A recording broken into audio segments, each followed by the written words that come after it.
दीदी डाकिले आसिलेनी doctor RG Kar medical college दुष्कर्म और हत्या प्रतिबाद जूनियर डाक्तर आंदोलन एवं भी जारी रही। वर्तमान सुधा आंदोलनरत जूनियर डाक्तर माने न्याय पाइबा दाबी रे कोलकाता स्वास्थ्य भवन सामने धर्मघट जारी रखिंट। जे पर्यंत न्याय मिलबनी आंदोलन जारी रही से चेतावनी देते। आलोचना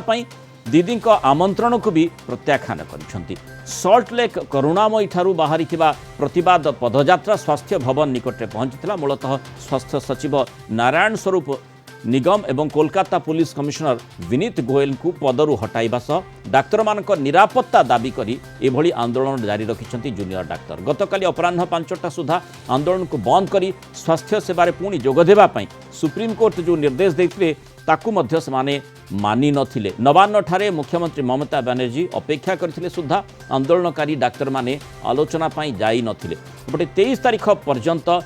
जेल रहिबे पूर्वतन अध्यक्ष संदीप घोष ए प्रकार सूचना मध्य रही। अधिक आलोचना करबा आम सहित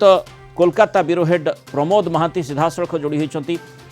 प्रमोद जो भली डाक्तर माने आंदोलन माने जूनियर डाक्तर माने आंदोलन जारी रखिंट सुप्रीम कोर्ट गाइडलाइन सत्वे सुप्रीम कोर्ट निर्देश सत्वे ताकू मानि नांती। दीदी मध्य आलोचना टेबुल को डाकुछंती सेमाने मध्य सेठिकी जाऊ नांती। दीदी आलोचना कौन करिवे जो दुईटी दाबी रही जे स्वास्थ्य सचिव को बाहर कर नचेत एवं Sethi police commissioner Kolkata police commissioner को मध्य बाहर कर। अर्थात डाक्तर माने आशंका करिसंती जे निश्चय सेमानकर किछि ना किछि भूमिका सेठी रही जोथिपाई आरजीकर मामला रे एते बड़ घटना घटिला आरजीकर हॉस्पिटल रे एवं ताकू रोकी हैला नै।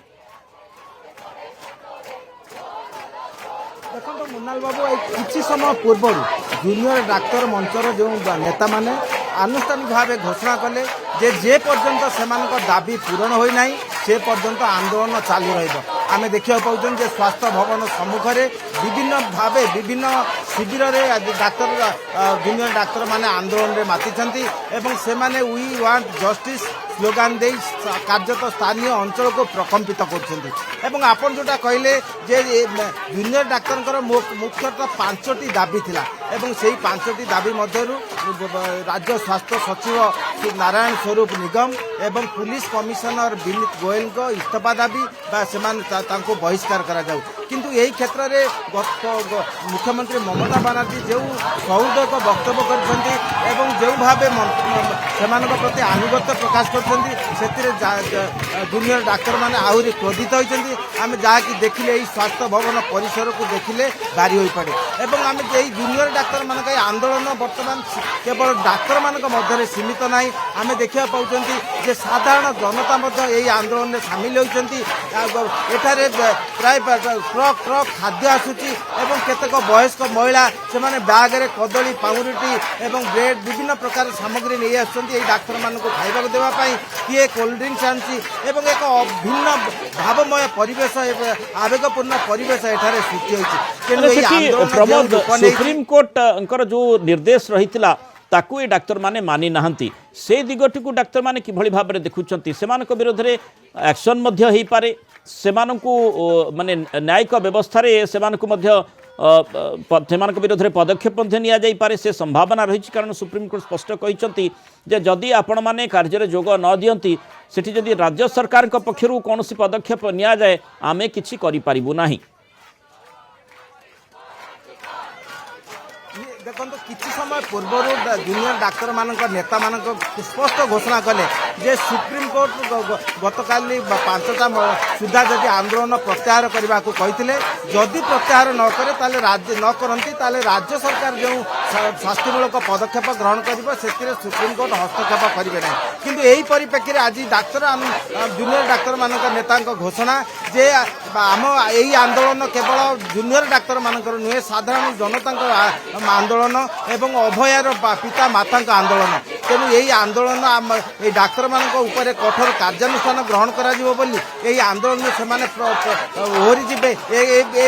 मानि ने ना। कारण यही आंदोलन संप्रति पश्चिमबंग भारत मध्य ना समग्र विश्व में व्यापी। तेणु यही आंदोलन को अब्याहत रखा से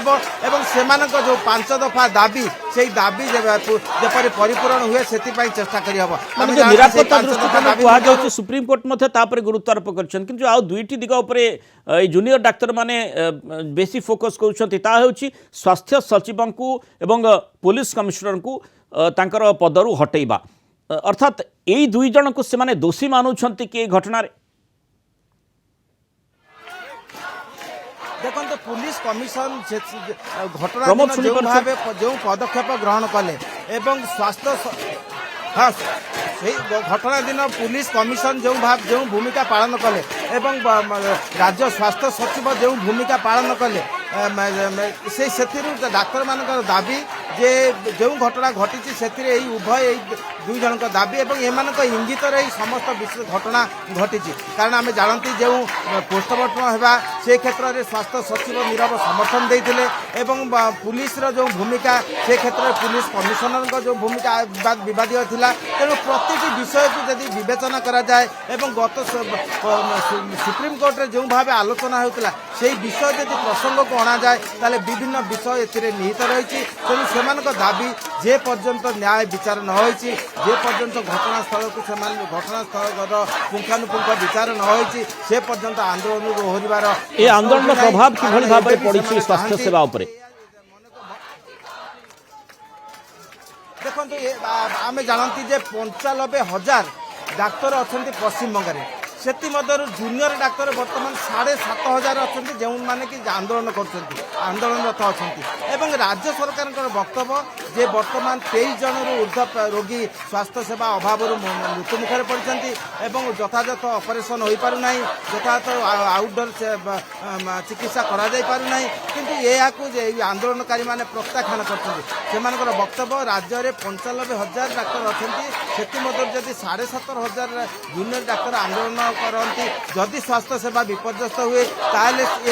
ଏମାନଙ୍କ ଦାବିକୁ କାହିଁକି ପରିପୂରଣ କରାଯାଉନାହିଁ ଏହା ସତ୍ୟ ଯେ ବିଭିନ୍ନ ହାସ୍ପାତାଳରେ ନିଶ୍ଚିତ ସ୍ୱାସ୍ଥ୍ୟ ସେବା ବିଘ୍ନିତ ହୋଇଛି ନିଶ୍ଚିତ ଦୂର ଦୂରାନ୍ତରୁ ଆସୁଥିବା ରୋଗୀମାନେ ଯଥାଯଥ ଚିକିତ୍ସା ପାଇପାରୁନାହାନ୍ତି ସିନିୟର ଡାକ୍ତରମାନେ ଯେଉଁ ଚିକିତ୍ସା ଦେଉଛନ୍ତି ତାହା ପର୍ଯ୍ୟାପ୍ତ ନୁହେଁ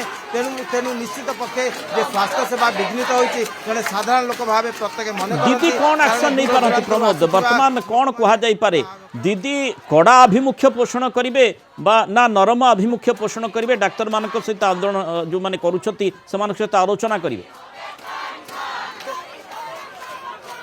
দেখুন কিছু সময় পূর্বর জুনিয়র ডাক্তার নেতা বক্তব্য লা যে গতকালি নবান্ন যে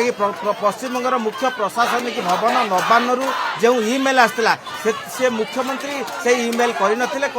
রাজ্য স্বাস্থ্য সচিব সেমানଙ୍କର বক্তব্য যে রাজ্য স্বাস্থ্য সচিবଙ୍କ বিরোধে সেমানଙ୍କର স্লোগান তেণু সে আমাকে পুଣି ডাকিবে আমি সেটাকে যাবার প্রশ্ন উঠু না তেণু সে কুহতি যে মুখ্যমন্ত্রী যেহেতু সেମାନଙ୍କ নিকটକୁ ইমেল করে না তেণু কার্যত অপমান তেবে মুখ্যমন্ত্রী যদি সেମାନଙ୍କୁ পুଣି আনুষ্ঠানিক ভাবে ডাকନ୍ତି ସେମାନେ আলোচনাକୁ ଯିବେ ये गोटे विधिबद्ध प्रक्रिया सरकारी प्रक्रिया सीधा सड़क मुख्यमंत्री न डाकी स्वास्थ्य सचिव जरिया से आलोचना टेबुल को डाकी पारती किंतु माने अल्टीमेटली कह जे दीदी डाकी किंतु सीधा सड़क जेहेतु प्रसंग अनायत्त होची तेणु स्वाभाविक भाव में सेठी दीदी निजे मुख्यमंत्री हिसाब से हस्तक्षेप कर आवश्यकता नहीं कि सीधा सड़क आलोचना टेबुल को सहित आसी आलोचना कर आवश्यकता नहीं कि देखो विभिन्न क्षेत्र में मुख्यमंत्री निजे घटनास्थल में पहुंचती किंतु ए पर्यंत मुख्यमंत्री पहुंची ना एवं यही घटना नेपथ्य कौन राजनैतिक चित्र रही कि नहीं अनेक सन्देह करें किंतु किसी समय पूर्व बीजेपी विधायिका अग्निमित्रा पाल यही मंच को आसी किंतु जूनियर डाक्तर माने अपमान सूचक वक्तव्य रखी जे आंदोलन मंच चली जावाक बारंबार स्लोगान देते तेणु बीजेपी विधायिका अग्निमित्रा पाल बाध्य हो से यही मंच छाड़ी चली जाते तेणु ए पर्यंत कौन राजनैतिक व्यक्तित्व आसी ना जदि मुख्यमंत्री ममता बानार्जी घटनास्थल को आसती ताले निश्चित पक्षे एक शुभंकर परिस्थिति सृष्टि हो अनुकूल परिस्थिति सृष्टि हो आशा करिबा जे दीदी त्वरित पदक्षेप नेबे एवं जो स्थिति उत्पन्न होईची तार केमिति समाधान बाट बाहरी पारिबो जूनियर डाक्तर माने लगातार भाव में आंदोलन जारी रखिछन्ते आउ सेठी सुप्रीम कोर्ट जो निर्देश रहिथिला गतकाली अपराह्न 5टा सुधा से माने आसी कार्य जोगदेवा जहाँ सुप्रीम कोर्ट कही ताकू मध्य मानि नाहांती आउ सेमानकर दाबी रही से बिल्कुल नछोड़ बंदा रही जे स्वास्थ्य सचिव एवं कोलकाता पुलिस कमिशनर से दुई जन को माने पूरा सेमानकर पदच्युत करा जाऊ एवं ता सहित जो निरापत्ता कथा डाक्तर कहुच्छी ताकू मध्य गुरुत्वारोप करा कि जेतु निरापत्ता दृष्टिकोण को मध्य सुप्रीमकोर्ट देखिंट ये दुईटी प्रसंग निहाती गुरुत्वपूर्ण जो संपर्क में आम आशा करवा जे ममता बनर्जी सीधासख आलोचना को आसवे और डाक्तर सहित आलोचना कर निष्कर्ष बाहर करेंगे। बहुत धन्यवाद प्रमोद महांती विस्तृत आलोचन आम सहित रही।